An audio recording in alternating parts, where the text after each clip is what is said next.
You replay the text. You analyze the tone.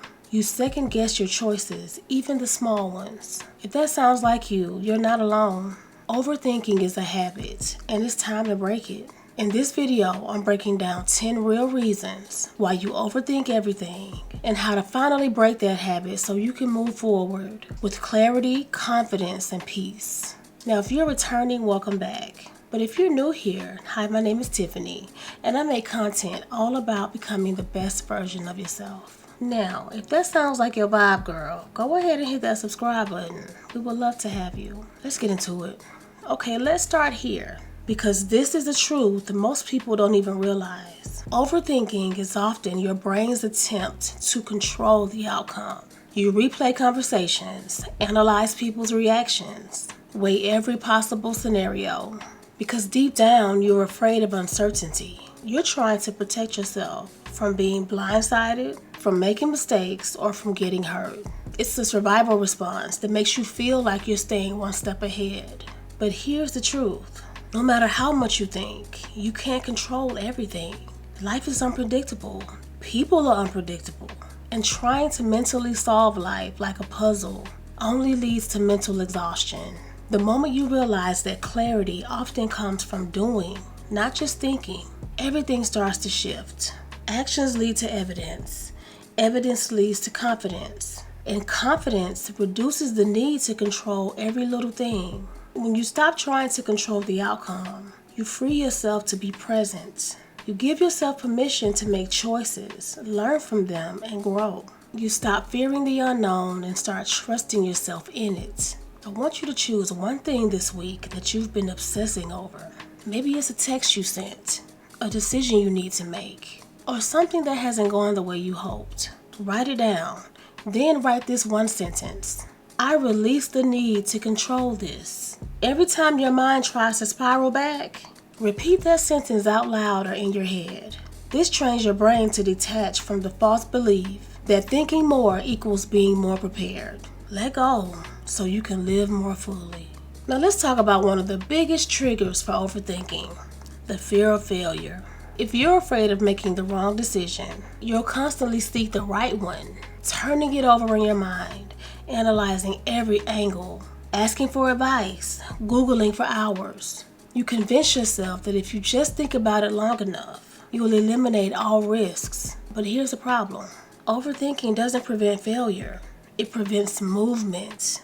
And no movement, no progress. In fact, the longer you stay in your head, the more disconnected you become from your intuition and the more afraid you feel. It becomes a loop. Fear of failure tricks you into believing that there's such a thing as a perfect choice. But perfection is a myth. The truth is, failure is part of the process. No one builds a beautiful life without getting a few things wrong along the way. Progress doesn't come from always being right. It comes from being willing to move, to try, to stumble, and to adjust. Your future self is not looking for you to be flawless. She's just asking you to be brave enough to begin. I want you to reframe failure as data, not defeat. The next time you catch yourself spiraling over a decision, ask yourself, what's the worst case scenario and how would I handle it? Write it out, map it. Once you name the fear, you take its power away.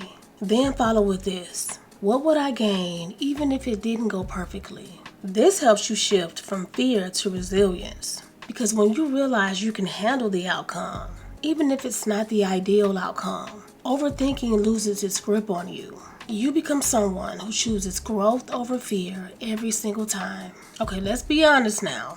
How many times do you run your decision past 5 different people, hoping someone would just tell you what to do? Overthinkers tend to do this a lot, and I know because I'm guilty of it too. You go to friends, family, co-workers, even strangers on social media. Why? Because you're afraid to trust yourself. This constant need for reassurance feels safe, but it actually creates mental chaos. One person tells you to wait. Another says go for it. Someone else says maybe later. And now you're back in your head more confused than ever. The truth is, when you constantly seek validation, you weaken your intuition. You stop hearing your own voice underneath all that noise. Here's what most people don't realize.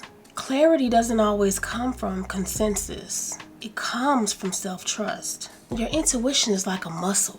It gets stronger when you actually use it. When you start making small decisions on your own and living with the outcome, good or bad, you build inner confidence. That's when overthinking starts to fade. Because now you're not looking for permission. You're looking inward for alignment.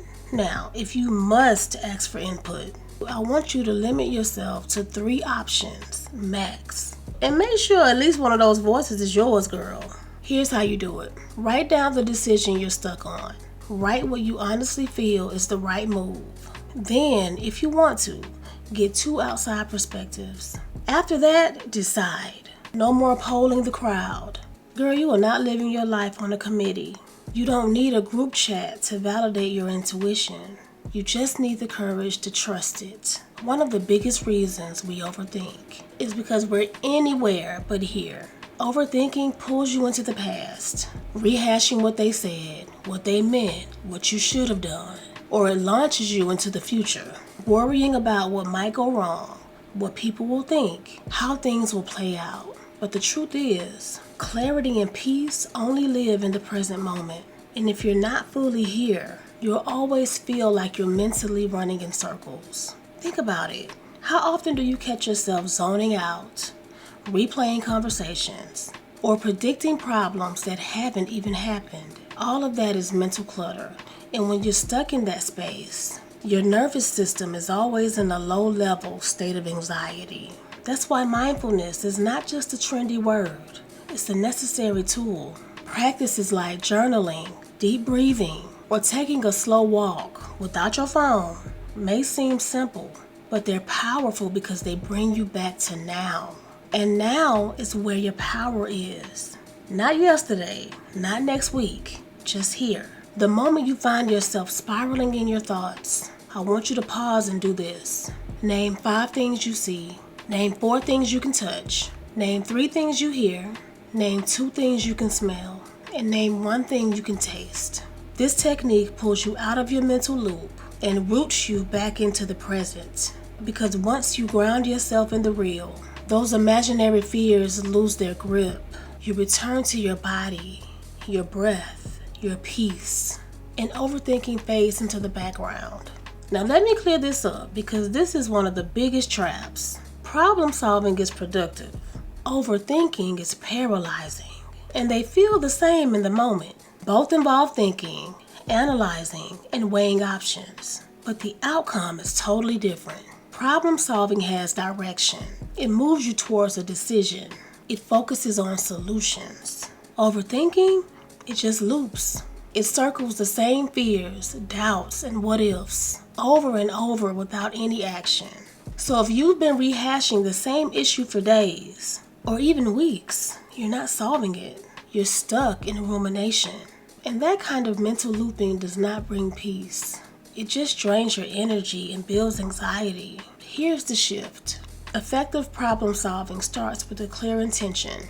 What exactly are you trying to decide or resolve? Once you define that, you give your thoughts a job, not just a free pass to spiral. The next time you face a situation that's triggering your overthinking, set a 30-minute timer. During that time, allow yourself to think with purpose. What's the actual problem? What are my realistic options? What's the next best step I can control? At the end of that timer, make a decision or schedule an action. If it's still unclear, give yourself a hard deadline. I'll make a decision by tomorrow at 10 a.m. This works because overthinking feeds off open loops. When you close the loop with a clear decision or action plan, your brain gets relief. No more circling, just forward movement. Let's talk about a sneaky root of overthinking: perfectionism. You want the perfect timing, the perfect plan, the perfect words, the perfect outcome. So instead of starting, you keep planning. Instead of deciding, you keep debating. And before you know it, you've talked yourself out of progress completely. But here's the thing, perfection is an illusion. There will never be a perfect time. Your message will never sound flawless. And most of the time, people aren't waiting for you to get it perfect. They're waiting for you to get real. Perfectionism is the breeding ground for overthinking because it convinces you that more preparation will guarantee success. But life doesn't reward perfect. It rewards action. It rewards the woman who starts messy but figures it out along the way. The one who's okay with version 1 not being her masterpiece because she knows it's part of the process.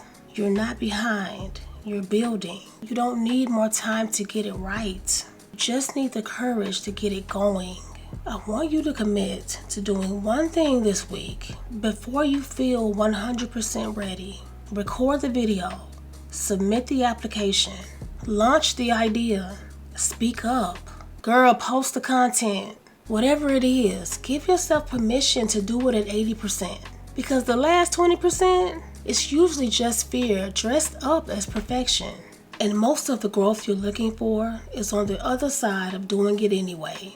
Perfection doesn't change lives. Movement does. So tell me if this sounds familiar. What if I fail? What if they judge me? What if I make the wrong choice? What if I regret it? Girl, you are drowning in hypotheticals that may never happen. Your mind has become a worst-case scenario machine. And the more you feed it, the more your anxiety grows. This is what I call mental rehearsals for disaster. You think you're being cautious, but really, you're exhausting yourself with fear-based imagination. And here's the wild part.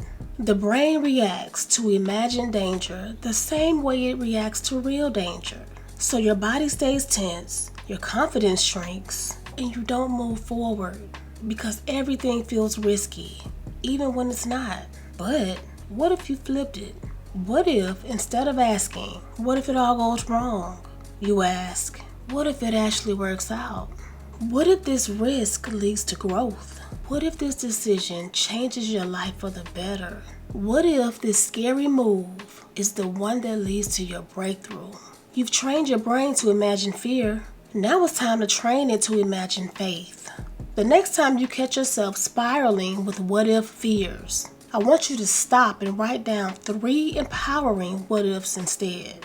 What if this is exactly what I need? What if this opens a door I can't even see yet? What if I surprise myself? This simple mindset shift doesn't ignore the risks, but it balances them with possibility. Because if you gonna rehearse anything in your mind, girl, let it be your success. Let it be your next level. And if you're still with me and you're still watching at this moment, and you're ready to take back control of your mind, drop this emoji in the comments. Let me know you're done letting overthinking run the show. I want to see who's committed to thinking less and living more. Now, overthinking thrives in exhausted minds.